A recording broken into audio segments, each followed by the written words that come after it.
ಈ ಸಮಸ್ಯೆ ನಡೆದಿದೆ ಮೇಡಮ್? ಕನಿಷ್ಠ 1.5 ವರ್ಷದಿಂದ ನಮ್ಗೆ ಈ ಸಮಸ್ಯೆ 2 ವರ್ಷ ಆಯ್ತು ಈಗ ಸಮಸ್ಯೆ. ಯಾಕೆ ನೇರ ಹೊಣೆ ಯಾರು? ಯಾಕೆ ಇದಕ್ಕೆ ನೇರ ಹೊಣೆ ಆಯುಕ್ತರು ಬಂದು 100 ವರ್ಷ ಹಳೇದ ಡಾಕ್ಯುಮೆಂಟ್ ಕೇಳ್ತಾರೆ ಅಲ್ರಿ. 1976 ನ ಕಾರ್ಪೊರೇಷನ್ ಸ್ಟಾರ್ಟ್ ಆಗಿತ್ತು. ಇವ್ರು 100 ವರ್ಷದ ಡಾಕ್ಯುಮೆಂಟ್ ಕೇಳಿದ್ರೆ ಎಲ್ಲಿಂದ ತಂದ್ಕೊಡೋನು ಬಿಲ್ಡಿಂಗ್ ಪರ್ಮಿಷನ್ಗೆ? ಅವರು ರೆವೆನ್ಯೂ ಡಿಪಾರ್ಟ್ಮೆಂಟ್ ಬಂದಾರ. ಒಂದ್ ನಿಮಿಷ, ಅವರು ರೆವೆನ್ಯೂ ಡಿಪಾರ್ಟ್ಮೆಂಟ್ ಬಂದಾರ, ಅವ್ರ ಅಡ್ಮಿನಿಸ್ಟ್ರೇಷನ್ ಲೆವೆಲ್ ಬಂದಿಲ್ಲ. ಅವರು ರೆವೆನ್ಯೂ ಥಿಂಕಿಂಗ್ ಮಾಡ್ತಾರೆ. ರೆವೆನ್ಯೂ ಥಿಂಕಿಂಗ್ ಅಂದ್ರೆ ಏನ್ರಿ?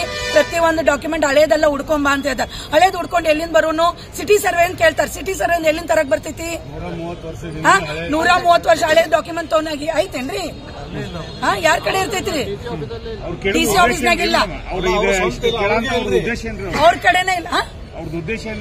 ಉದ್ದೇಶ ಏನ? ಪರ್ಮಿಷನ್ ಡಿಲೇ ಮಾಡ್ಕೊಂಡು ಕುಂದ್ರು, ಅದೋ ಒಂದು ಉದ್ದೇಶ. ಮೇನ್ ಸಾರ್ವಜನಿಕರಿಗೆ ತೊಂದರೆ ಕೊಡೋದು, ದುಡ್ಡು ವಸೂಲಿ ಮಾಡೋದು. ಅದೇ ಹೆಂಗ್ ವಸೂಲಿ ಮಾಡ್ತಾರೆ ದುಡ್ಡು?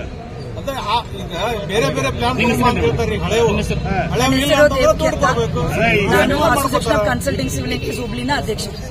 ಕಮರ್ಷಿಯಲ್ ಬಗ್ಗೆ ಮಾತಾಡ್ತೀನಿ. ನಾನು ಶ್ರೀಕಾಂತ್ ಅಂತ ಬೆಂಗಳೂರಿನ ಬಂದಿದ್ದೀನಿ.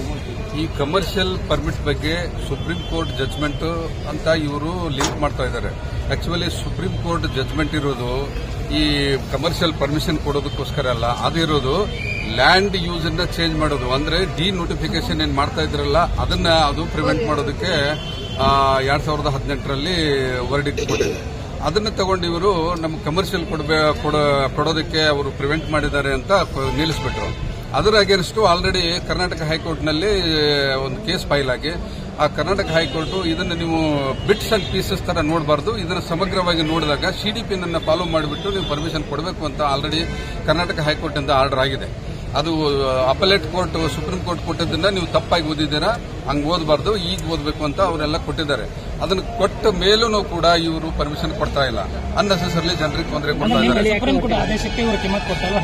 ಸುಪ್ರೀಂ ಕೋರ್ಟ್ ಆದೇಶ ಕರೆಕ್ಟ್ ಆಗಿದೆ, ಹೈಕೋರ್ಟ್ ಕೊಟ್ಟಿರುವಂತ ಅದನ್ನ ಇಂಟರ್ಪ್ರಿಟೇಷನ್ ಮಾಡೋದ್ರಲ್ಲಿ ತಪ್ಪು ಮಾಡ್ತಾ ಇದ್ದಾರೆ ಸುಪ್ರೀಂ ಕೋರ್ಟ್ ಆದೇಶನ.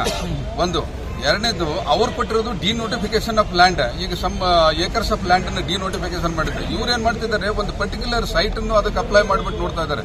ಸೈಟ್ ಆಮೇಲೆ land there are so many differences. ಅದೊಂದು. ಇದರ ಪ್ರಕಾರ ಸಿಡಿಪಿನಲ್ಲಿ ಏನಿರುತ್ತೆ ಅದ್ರ ಪ್ರಕಾರ ಮಾಡಿ ಅಂತ ಕರ್ನಾಟಕ ಹೈಕೋರ್ಟ್ನಲ್ಲಿ 2023 ಅಕ್ಟೋಬರ್ 26ರಂದು ಆಲ್ರೆಡಿ ವರ್ಡಿಕ್ಟ್ ಬಂದಿದೆ. ಅದು ನನ್ನ ಕೈಯಲ್ಲೇ ಇದೆ, ಅದನ್ನ ಹೇಳೋಣ ಅಂತ ತಗೊಂಡು ಬಂದಿದ್ದೀವಿ. ಸೊ ಇದರಲ್ಲಿ ಪ್ರಕಾರ ನೀವು ಕಮರ್ಷಿಯಲ್ ಸೈಟ್, ಈಗ ರೆಸಿಡೆನ್ಷಿಯಲ್ ಇರುವಂತಹ ಈ ಸೈಟ್ಗಳಿಗೆ ಎನೆಕ್ಸ್ ಅಂತ ಬರುತ್ತೆ, ಆ ಎನ್ಸಿಲರಿ ಯೂನಿಟ್ ಅಂತ ಬರುತ್ತೆ. ಆ ಎನ್ಸಿಲರಿ ಯೂನಿಟ್ ಅಂದ್ರೆ ಈಗ ಸೈಕಲ್ ಶಾಪ್ ಇರಬಹುದು, ಸಣ್ಣದೊಂದು ಕ್ಲಿನಿಕ್ ಇರಬಹುದು, ಅಥವಾ ಬೇರೆ ಒಂದು ಸಣ್ಣ ಇದಕ್ಕೆ ಅವ್ರು ಕೊಡಲೇಬೇಕು, ಅವರು ಮಿಲ್ಕ್ ಬೂತ್ ಇರಬಹುದು, ಅಂತದನ್ನ ಕೊಡೋದನ್ನ ಒಂದು ನಿಲ್ಲಿಸಿದ್ದಾರೆ. ಎರಡನೇದೇನು ಅಂತಂದ್ರೆ ಈ 18 ಮೀಟರ್ 24 ಮೀಟರ್ ಅದಕ್ಕಿಂತ ದೊಡ್ಡದಿರುವಂತ ರೆಸಿಡೆನ್ಷಿಯಲ್ ಪ್ಲಾಟ್ ಇದ್ರು ಸರಿ, ಕಮರ್ಷಿಯಲ್ ಇದ್ರು ಸರಿ, ಅವಕ್ಕೆ ಈಗ ಯಾರಾದ್ರೂ ಅನುಭವಿಸ್ತಾರೋ ಆ ಸೈಟ್ ಓನರ್ಸ್, ಪ್ಲಾಟ್ ಓನರ್ಸ್ ನಮಗೆ ಕಮರ್ಷಿಯಲ್ ಆಗಿ ಪರ್ಮಿಷನ್ ಕೊಡಂದ್ರೆ ಕೊಡಲೇಬೇಕು ಆಸ್ ಪರ್ ದ ಸಿಡಿಪಿನಲ್ಲಿ ಇದ್ದದ್ದು ಕೂಡ ಕೇಳ್ತಾ ಇದ್ದೀವಿ ನಾವು. ನಾವೇನು ಹೊರಗಡೆಯಿಂದ ಕೊಡಿ ಅಥವಾ ಬೇರೆ ಅನ್ಲಾಫುಲಿ ಕೊಡಿ ಅಂತ ಕೇಳ್ತಾ ಇಲ್ಲ, ಅದನ್ನ ನಿಲ್ಲಿಸಿಬಿಟ್ಟಿದ್ದಾರೆ. ಆದ್ರೆ ಇಂಟರ್ಪ್ರಿಟೇಷನ್ ತಪ್ಪು ಮಾಡ್ತಾ ಇದ್ದಾರೆ ಯಾವ್ದನ್ನು ಸುಪ್ರೀಂ ಕೋರ್ಟ್ ಅದನ್ನ. ಇವರು ಕರ್ನಾಟಕ ಹೈಕೋರ್ಟ್ ಅದನ್ನ ಸಮಗ್ರವಾಗಿ ನೋಡಿ ಆಲ್ರೆಡಿ ಅದ್ರ ಬಗ್ಗೆ ವರ್ಡಿಕ್ಟ್ ಕೊಟ್ಟಿದೆ, ಜಜ್ಮೆಂಟ್ ಕೊಟ್ಟಿದೆ, ನೀಟಾಗಿ ಓದಿ ಅದನ್ನ ಅರ್ಥ ಮಾಡ್ಕೊಂಡು ಮಾಡಬೇಕು. ಇವ್ರಿಗೆ ಅರ್ಥ ಮಾಡ್ಕೊಳಕ್ ಆಗದೆ ಇದ್ರೆ ಇವರು ಟೆಕ್ನಿಕಲ್ ಅದ್ರ ಎಕ್ಸ್ಪರ್ಟ್ ಇದ್ದವರನ್ನ ಒಂದು ಕಮಿಟಿ ನೇಮಿಸಿಬಿಟ್ಟು ಅರ್ಥ ಮಾಡ್ಕೋಬೇಕು. ಅದನ್ನು ಬಿಟ್ಟು ಅವರೇ ನಿಲ್ಲಿಸ್ಬಿಟ್ಟು ಸೆಲ್ಫ್ ಡಿಸಿಷನ್ ತಗೊಂಡ್ಬಿಟ್ರೆ ಈ ತರ ತೊಂದರೆ ಆಗುತ್ತೆ ಎಲ್ಲರಿಗೂ. ಎಲ್ಲಿವರೆಗೆ ಅಂದ್ರೆ ಅದನ್ನ ಗೆಲ್ಲೋವರೆಗೆ. ಈಗ ನಾವು ಬೆಂಗಳೂರಿಂದ ನಾನು ಬಂದಿದ್ದೀನಿ, ಬೆಂಗಳೂರಲ್ಲಿ ಇದನ್ನೆಲ್ಲ ಕೊಡ್ತಾ ಇದ್ದಾರೆ ಸಿಡಿಪಿ ಪ್ರಕಾರ. ಅವ್ರಿಗೆ ಸುಪ್ರೀಂ ಕೋರ್ಟ್ ಅದು ಅಪ್ಲೈ ಆಗಲ್ವಾ? ಮೈಸೂರಲ್ಲಿ ಕೊಡ್ತಾ ಇದ್ದಾರೆ, ಮಂಗಳೂರಲ್ಲಿ ಕೊಡ್ತಾ ಇದ್ದಾರೆ.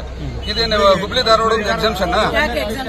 ನಾನು ಅದಕ್ಕೆ ಅಲ್ಲಿಂದಾನೆ ಪಾಪ ಕರೆಸ್ಬಿದ್ದಾರೆ, ನಾನು ಎಕ್ಸ್ಪ್ಲೇನ್ ಮಾಡೋದಕ್ಕಂತಾನೆ ಬಂದಿದ್ದೀನಿ. ಅದನ್ನ ಶ್ರೀಕಾಂತ್ ಚನ್ನಾಳ್ ಅಂತ ಸಿಸಿ ಕೊಡ್ತಾನೆ. 12 ಝೋನಲ್ಲಿ 12 ನಂಪನಿನಲ್ಲಿ ಕೊಡ್ತಾರೆ ಫಾರ್ಮ್. ಯಾವ ಫಾರ್ಮ್ ಹೆಂಗ್ ತುಂಬಬೇಕು? ಒಂದು ಸೆಂಟ್ರಲೈಸ್ ಫಾರ್ಮ್ ಇರಬೇಕು. ಒಂದೊಂದು ಝೋನಿಗೆ ಒಂದೊಂದ್ ತರ ಫಾರ್ಮ್ ಇಟ್ಕೊಂಡು ಮಾಡ್ತಾರ ಅವರು.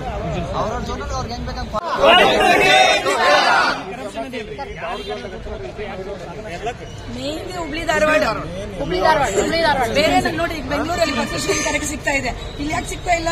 ಇವತ್ತಿನ ದಿವಸ ಎಲ್ಲಾ ಕಾರ್ಪೊರೇಷನ್ ಜೀವನದಲ್ಲಿ ಈ ಸುತ್ತು ಮಾಡಲಿಕ್ಕೆ 25,000 to 35,000 ರೂಪಾಯಿ ಕಮಿಷನ್ ತಿಂತಾ ಇದ್ದಾರೆ ಅಧಿಕಾರಿಗಳು. ಅದು ಬೇರೆಯವ್ರ ಮುಖಾಂತರ ನಮ್ಮ ಮನುಷ್ಯ ಬರ್ತಾನೆ ಅವ್ರ ಕೈಯಾಗ ಕೊಟ್ಟು ಕಳಿಸ್ರಿ ಅಂತೇಳಿ ಅವ್ರು ಕೊಟ್ಟ ನಂತರ ಇವರು ಅದನ್ನು ಮಾಡಿ ಕಳಿಸ್ತಿದ್ದಾರೆ.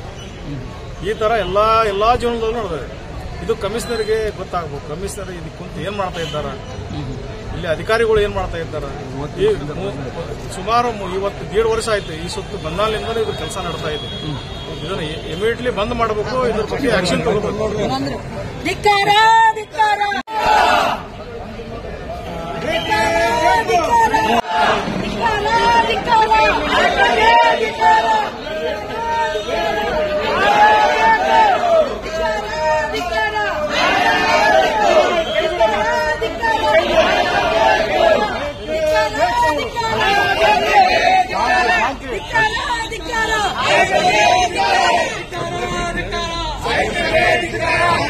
Professional civil engineer act president ಬೆಂಗಳೂರಿಂದ ಬಂದಿದ್ದಾರೆ ಸರ್. ಶ್ರೀಕಾಂತ್ ಚೆನ್ನಡ್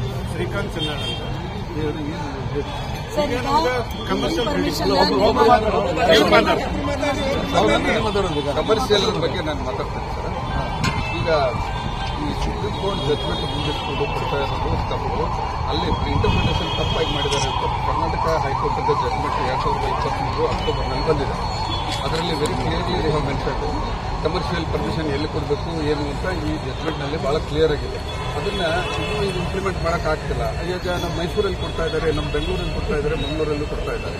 ಅವರಿಗೆ ಸುಪ್ರೀಂ ಕೋರ್ಟ್ ಅಪ್ಲೈ ಆಗಲ್ವಾ ಒಂದು. ಎರಡನೇದು, ಇದರಲ್ಲಿ CDPನಲ್ಲಿ ಏನಿದೆ ಅದನ್ನು ಫಾಲೋ ಮಾಡಬೇಕು ಹೊರತಾಗಿ ಡಿನೋಟಿಫಿಕೇಶನ್ ಮಾಡಬಾರ್ದು ಅಂತ ಮಾತ್ರ ಸುಪ್ರೀಂ ಕೋರ್ಟ್ ಆಗಿದೆ. ಅದನ್ನು ಮುಂದಿಟ್ಕೊಂಡು ಕಮರ್ಷಿಯಲ್ ಕೊಡದೇ ಇರೋದು ತಪ್ಪು. ಈಗ ಸೈಟ್ನಲ್ಲಿ ಎನ್ಸಿಲರಿ ಯೂನಿಟ್ ಅಂತ ಹೇಳ್ಬಿಟ್ಟು 20% ಕಮರ್ಷಿಯಲ್ ಕೊಡಬೇಕಾಗುತ್ತೆ. ಮಿಲ್ಕ್ ಬೋದು, ಸೈಕಲ್ ರಿಪೇರಿ, ಸ್ಕೂಟರ್ ರಿಪೇರಿ, ಆ ಥರದ್ದು ಕ್ಲಿನಿಕ್ಗಳಿಗೆ, ಪ್ರೊಫೆಷನಲ್ಸ್ ಇವಾಗ ಎಸ್ಟಾಬ್ಲಿಷ್ಮೆಂಟ್ಗೆ ಕೊಡಬೇಕಾಗುತ್ತೆ. ಅದು ಒಂದು ಪಾರ್ಟ್. ಸೆಕೆಂಡ್ ಪಾರ್ಟ್ ಏನು ಅಂತಂದ್ರೆ 24 ಮೀಟರ್ ಅಂಡ್ ಅಬೌವ್ ಇದ್ದಂಥ ರೆಸಿಡೆನ್ಷಿಯಲ್ ಸೈಟ್ ಇರಲಿ, ಕಮರ್ಷಿಯಲ್ ಪ್ಲಾಟ್ ಇರಲಿ, ಓನರು ಅದನ್ನ ಕಮರ್ಷಿಯಲ್ ಅಂತ ಕೇಳಿದಾಗ ಕೊಡಬೇಕನ್ನೋಂಥದ್ದು CDPನಲ್ಲೇ ಬಿಲ್ಟ್ ಅದನ್ನು ಕೊಡ್ತಾ ಇಲ್ಲ. ಅದ್ರ ಬಗ್ಗೆನೇ ಇವಾಗ ಕರ್ನಾಟಕ ಹೈಕೋರ್ಟ್ ಅದು ಕೊಟ್ಟಂತ ಜಡ್ಜ್ಮೆಂಟ್ ಬಹಳ ಕ್ಲಿಯರ್ ಆಗಿದೆ. ಅದನ್ನ ಯಾರು ಓದ್ತಾ ಇಲ್ಲ, ಟೆಕ್ನಿಕಲಿ ಅದನ್ನ ಅಂಡರ್ಸ್ಟ್ಯಾಂಡ್ ಮಾಡ್ಕೊಳ್ತಾ ಇಲ್ಲ. ಅಂಡರ್ಸ್ಟ್ಯಾಂಡ್ ಆಗದೇ ಇದ್ರೆ ಟೆಕ್ನಿಕಲ್ ಕಮಿಟಿ ಫಾರ್ಮ್ ಮಾಡಿ ಅದ್ರ ಬಗ್ಗೆ ಏನಂತ ಹೋಗಿ ನೀವು ತಿಳಿಬೇಕಾದ್ರೆ ಕ್ಲಿಯರ್ ಆಗಿ ಬಂದ ಮೇಲೆ ಇದನ್ನ ಹಾಗೆ ಪೆಂಡಿಂಗ್ ಇಟ್ಟರೆ ಯಾವ ತರ ಎಲ್ಲರೂ ಅನುಭವಿಸಬೇಕು ಅನ್ನೋದನ್ನ ಅರ್ಥ ಮಾಡ್ತಾರೆ. ಈ ಹೈಕೋರ್ಟ್ ಜಡ್ಜ್ಮೆಂಟ್ ನೀವು ಯಾಕೆ ಅದನ್ನು ಓದಿಲ್ಲ? ಇದರಲ್ಲಿ ಸುಪ್ರೀಂ ಕೋರ್ಟ್ ಅಂತ ಮೆನ್ಷನ್ ಆಗಿದೆ. ಆ ಪರ್ಟಿಕ್ಯುಲರ್ ಕೇಸ್ ಮೆನ್ಷನ್ ಆಗಿಬಿಟ್ಟು ಹೈಲೈಟ್ ಮಾಡಿ ಕೊಟ್ಟಿದ್ದಾರೆ. ಆಮೇಲೆ ಡಾಕ್ಯುಮೆಂಟ್ಸ್ 100 ವರ್ಷದ ಹಳೆ ಡಾಕ್ಯುಮೆಂಟ್ಸ್ ಕೇಳ್ತೀರಿ ಸರ್ ಲೋಗೋ ತೆಗೀರಿ ಅದನ್ನ. ಸರ್ ಲೋಗೋ ತೆಗೀರಿ ಅದನ್ನ. ಲೋಗೋ ತೆಗೀರಿ ಕೆಳಗೆ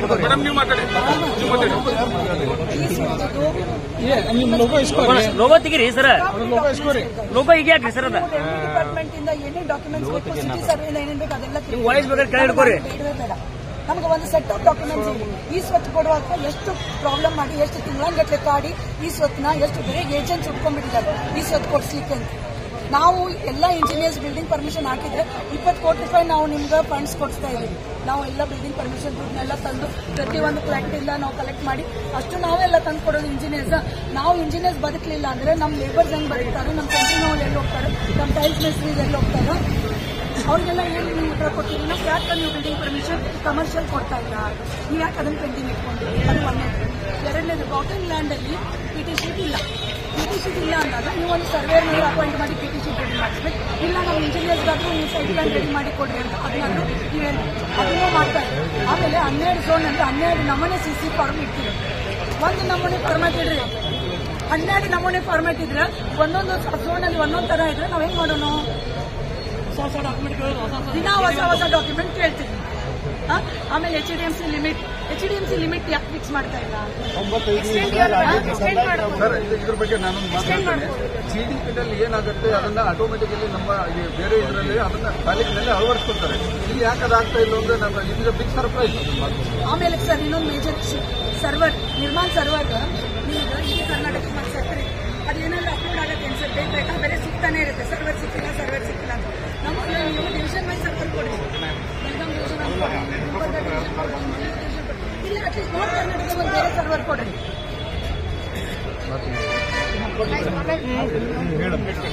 ಏನಂದ್ರೆ ಸರ್, ಕೋರ್ಟ್ ಏನೋ ಆದೇಶ ಆದ್ರೂ ಏನು ಪಾಲಿಸ್ತಾ ಇಲ್ಲ. ಕೋರ್ಟ್ ಆರ್ಡರ್ ಆದ್ರೂ ಅದನ್ನ ಇಂಪ್ಲಿಮೆಂಟ್ ಮಾಡ್ತಾ ಇಲ್ಲ. ಅದಕ್ಕೆ ಅದನ್ನ ಕೋರ್ಟ್ ಆದೇಶ 2 ವರ್ಷ ಆದ ನಂದು ಕೋರ್ಟ್ ಆರ್ಡರ್ ಆದ್ರೂ ಇನ್ನೂ ಮಟ್ಟಿಗೆ ಇಂಪ್ಲಿಮೆಂಟ್ ಮಾಡಿಲ್ಲ. ಬಟ್ ಇಟ್ ಈಸ್ ನನ್ನ ಒಂದು ವೈಯಕ್ತಿಕದಲ್ಲಿ ಎಲ್ಲಾ ಇಂಜಿನಿಯರ್ಸ್ಗೂ ಅನ್ವಯಿಸ್ತದೆ.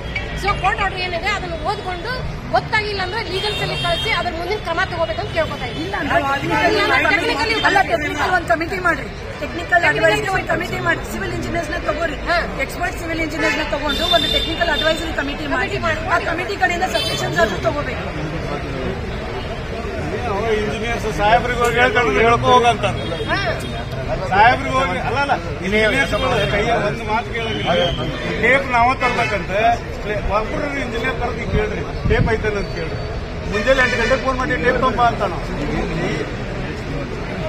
ಇವರು ಕರ್ನಾಟಕ ಶ್ರೀಕಾಂತ್ ಚನ್ನಾಳ್